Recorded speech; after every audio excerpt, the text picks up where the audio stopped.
ಎಲ್ಲ ವಿದ್ಯಾರ್ಥಿಗಳಿಗೆ ಸ್ವಾಗತ. BA 5ನೇ ಸೆಮಿಸ್ಟರ್ನಲ್ಲಿ ಬರುವ ಕಡ್ಡಾಯ ಪತ್ರಿಕೆಯಾದ ಸಾರ್ವಜನಿಕ ಆಡಳಿತ ಅಥವಾ ಪಬ್ಲಿಕ್ ಅಡ್ಮಿನಿಸ್ಟ್ರೇಷನ್. ಈ ಸಾರ್ವಜನಿಕ ಆಡಳಿತ ಪತ್ರಿಕೆಯಲ್ಲಿ ಬರುವ 3ನೇ ಅಧ್ಯಾಯವಾದ ಸಿಬ್ಬಂದಿ ಆಡಳಿತ ಅಥವಾ personal administration. In this class, briefly I will discuss promotion, retirement and duties of civil servants. Dear students, first briefly I will discuss promotion. Promotion ಅಥವಾ ಬಡ್ತಿ ಎಂದು ಹೇಳಬಹುದು. Here the word promotion, it is derived from the Latin word. It means promote. The Latin word is called promote. It means to move forward.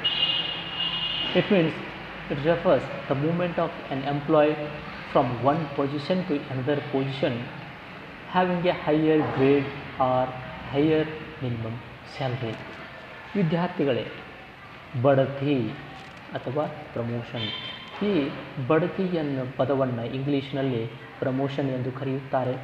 Promotion ಎಂಬ ಪದ ಮೂಲತಃವಾಗಿ Latin ಭಾಷೆಯ promote ಎಂಬ ಪದದಿಂದ ಬಂದಿದೆ. ಲ್ಯಾಟಿನ್ ಭಾಷೆಯಲ್ಲಿ ಪ್ರಮೋಟ್ ಎಂದರೆ ಮುಂದೆ ಸಾಗು. ಅಂದರೆ ಒಬ್ಬ ಉದ್ಯೋಗಿ ಒಂದು ಹುದ್ದೆಯಿಂದ ಮತ್ತೊಂದು ಹುದ್ದೆಗೆ ಪದೋನ್ನತಿ ಹೊಂದುವುದು ಅಥವಾ ಮುಂದೆ ಹೋಗುವುದಕ್ಕೆ ಬಡ್ತಿ ಎಂದು ಕರೆಯುತ್ತಾರೆ. ಈ ಒಂದು ಬಡ್ತಿಯನ್ನು ಹೊಂದುವುದು ಇದು ಸಿಬ್ಬಂದಿ ಆಡಳಿತದ ಒಂದು ಲಕ್ಷಣವಾಗಿದೆ ಅಂತ ಏನಂತಂದ್ರೆ ಹೇಳ್ಬೋದು. ಈ ಸಾರ್ವಜನಿಕ ಸಿಬ್ಬಂದಿ ದಕ್ಷತೆಯಿಂದ ಮತ್ತು ಆಸಕ್ತಿಯಿಂದ ಮಾಡಬೇಕಾದರೆ ಅವರಿಗೆ ಕೆಲವು ಪ್ರೋತ್ಸಾಹಗಳು ಅಗತ್ಯವಾಗಿರುತ್ತವೆ. ಅಂತಹ ಪ್ರೋತ್ಸಾಹ ಮತ್ತು ಒಂದು ಪ್ರೇರಣೆಗಳಲ್ಲಿ ಬಡ್ತಿ ಅಥವಾ ಪ್ರಮೋಷನ್ ಕೂಡ ಒಂದಾಗಿದೆ ಅಂತ ಏನಂತಂದ್ರೆ ಹೇಳ್ಬೋದು. ಸಾಮಾನ್ಯವಾಗಿ ಕೆಳಗಿನ ಹುದ್ದೆಯಿಂದ ಮೇಲಿನ ಹುದ್ದೆಗೆ ಹೋಗಲು ಸಾಕಷ್ಟು ಅವಕಾಶಗಳು ಇರಲಿಲ್ಲ ಅಂತ ಹೇಳಿದ್ರೆ ಅವ್ರಿಗೆ ಏನಾಗ್ತದೆ ನೋಡ್ರಿ, ದಕ್ಷತೆಯಿಂದ ಮತ್ತು ಉತ್ಸಾಹದಿಂದ ಕೆಲಸ ಮಾಡಲಿಕ್ಕೆ ಅವರಿಗೆ ಆಗಂಗಿಲ್ಲ. ಆದ್ದರಿಂದ ಉದ್ಯೋಗಿಗಳು ಅಥವಾ ಸಿಬ್ಬಂದಿ ಅವರು ಉತ್ಸಾಹದಿಂದ ದಕ್ಷತೆಯಿಂದ ಅವರು ಕರ್ತವ್ಯವನ್ನು ನಿರ್ವಹಿಸಬೇಕಾದಂತ ಹೇಳಿದ್ರೆ ಅವರಿಗೆ ಬಡ್ತಿಯ ಒಂದು ಅವಶ್ಯಕತೆ ಬೇಕಾಗುತ್ತದೆ. ಈ ಒಂದು ಬಡ್ತಿಯನ್ನು ನೀಡುವುದರಿಂದ ಉದ್ಯೋಗಿಗಳು ಉತ್ಸಾಹವನ್ನು ಬೆಳೆಸಿಕೊಳ್ಳುತ್ತಾರೆ, ಮನೋಸ್ಥೈರ್ಯವನ್ನು ಕೂಡ ಬೆಳೆಸಿಕೊಳ್ತಾರೆ. ಇದರಿಂದ ಅವರು ತಮಗೆ ವಹಿಸಿಕೊಟ್ಟಂತಹ ಒಂದು ಹುದ್ದೆಯನ್ನು ದಕ್ಷತೆಯಿಂದ ಸಂತೃಪ್ತ ಮನೋಭಾವನೆಯಿಂದ ಅವರು ಸೇವೆಯನ್ನು ಸಲ್ಲಿಸ್ತಾರೆ. ಇದರಿಂದ ಆಡಳಿತದ ಸುಧಾರಣೆಗೆ ಅಭಿವೃದ್ಧಿಗೆ ಅನುಕೂಲ ಆಗುತ್ತದೆ ಅಂತೇನಪ್ಪ ಹೇಳ್ಬೋದು ಹೇಳ್ಬೋದು. Here some definitions are there. First one is LD White. According to LD White, promotion it is an appointment from a given position to a position of higher grade involving a change of duties to a more difficult type of work and a greater responsibility accompanied by change of title and usually an increase in the pay. LD White ಪ್ರಕಾರ ಬಡ್ತಿ ಎಂದರೆ ಕರ್ತವ್ಯಗಳಲ್ಲಿ ಬದಲಾವಣೆಯಾಗಿ ಇನ್ನು ಗುರುತರವಾದ ಹೆಚ್ಚಿನವಾದಂಥ ಜವಾಬ್ದಾರಿಯನ್ನು ಹೊಂದುವುದು ಮತ್ತು ಹೆಚ್ಚಿನ ಶಿರೋನಾಮೆಯನ್ನು ಹೊಂದುವುದು, ಅದರ ಜೊತೆಗೆ ಹೆಚ್ಚಿನ ವೇತನವನ್ನು ಒಳಗೊಂಡಂತೆ ಒಂದು ನಿರ್ದಿಷ್ಟ ಸ್ಥಾನದಿಂದ ಮತ್ತೊಂದು ಉನ್ನತ ಸ್ಥಾನ ಅಥವಾ ಉನ್ನತ ದರ್ಜೆಯ ಸ್ಥಾನಕ್ಕೆ ಆಗುವ ಒಂದು ನೇಮಕಾತಿಯನ್ನು ಬಡ್ತಿ ಅಂತೇಳಿ ಕರೀತಾರೆ. ಇಲ್ಲಿ ಬಡ್ತಿಯಲ್ಲಿ ಅಂತಂದ್ರೆ ಕರ್ತವ್ಯ ಮತ್ತು ಹೊಣೆಗಾರಿಕೆ ಕೂಡ ಜಾಸ್ತಿ ಆಗ್ತದಂತೆ ಹೇಳ್ಬೋದು. ಎರಡನೇದು according to William G Thorpe. He says that promotion it refers to the movement of an employee from one position to another position having a higher grade or a higher minimum salary.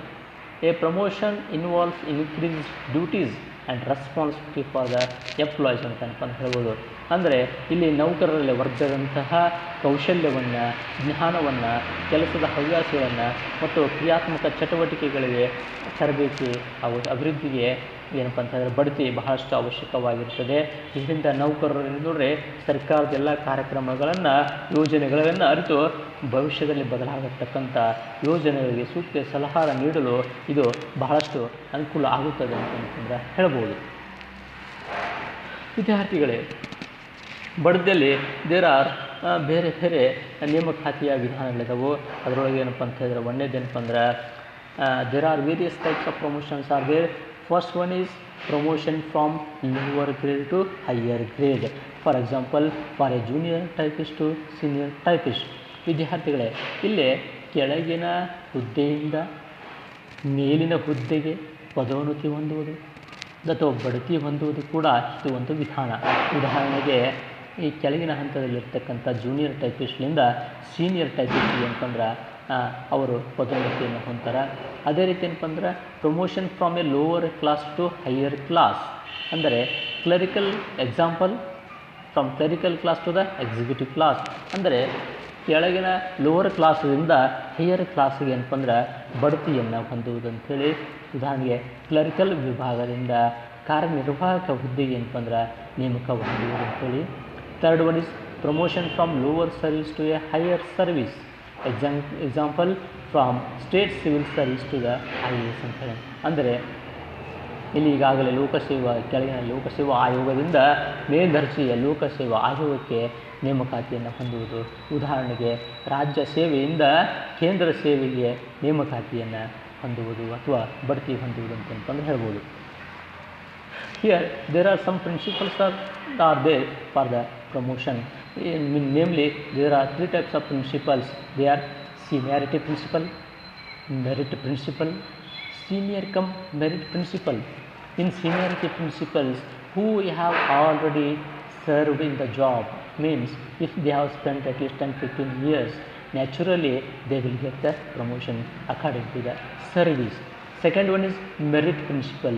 In this merit principles, here service will not be considered. Here considers only merit. Merit means his talent, his to handle the situation, his competent, his ability. Who have fulfilled all these abilities like talent, ability, competency, then definitely they will get the promotion. Third one is seniority cum merit principle. Here they will consider merit as well as seniority. So these are the various principles of the promotions. Dear students, next I will discuss another important aspect is retirement. You know, first you will get the recruitment, then you will get the promotion. After end of the service, you will get retired from the personal administration. It is the last stage of the administration of the employee. Here it is also the part of the personal administrations, because employees work for certain period. After they will lose their interest in the job. See, naturally after the getting their older age or certain age, then naturally they will lose interest in the job. According to their age, they will retire. This concept of retirement exists in all the country. ವಿದ್ಯಾರ್ಥಿಗಳೇ, ಈಗ ನಾನು ನಿವೃತ್ತಿಯ ಬಗ್ಗೆ ಹೇಳಲಿದ್ದೇನೆ. ನಿವೃತ್ತಿ ಅಂತ ಹೇಳಿದರೆ ಸಾಮಾನ್ಯವಾಗಿ ನೇಮಕಾತಿಯಾಗುತ್ತದೆ. ನೇಮಕಾತಿಯಾದ ಕೆಲವು ದಿನಗಳ ನಂತರ ಬಡ್ತಿಯಾಗುತ್ತದೆ.